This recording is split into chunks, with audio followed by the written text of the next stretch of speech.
What is the difference between God's voice and simply just overthinking? Oftentimes when you hear the voice of God, it's not that you're not worried or that you won't question God or that you don't feel shaken about a situation, but it's more so saying, God, I don't understand why you called me to let go of this God-centered relationship and we did nothing but serve you. I don't understand why you called me to walk away from this job. Lord, I don't understand why you're calling me to do all these things, but I trust you. And then there comes a peace.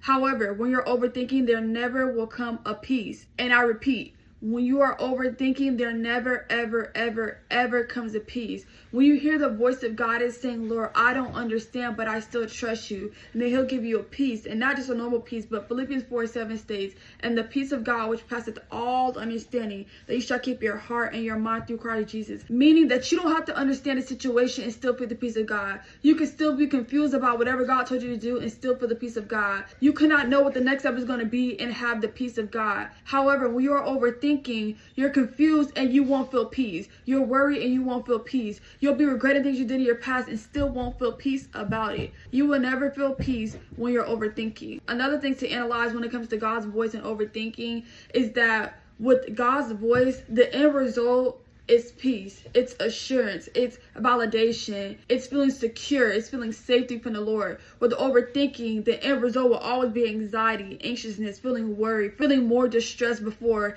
thinking, like in that bargaining stage, like, what if I would have did this? Lord, what if I would have said this to this guy? He would have stayed with me. Lord, what if I would have did this? Lord, what if I would have took this job? Like, you're literally gonna drive yourself crazy with overthinking. The end of that will always be distress and worry and just confusion. And guess what? My God is not the author of confusion. So I would say that's the best way to differentiate God's voice from simply just overthinking. With God's voice, you'll feel peace after it. Doesn't even matter what situation you're in, you'll feel peace knowing that everything will work out. With overthinking, you'll never ever feel peace. There never comes a peace with overthinking.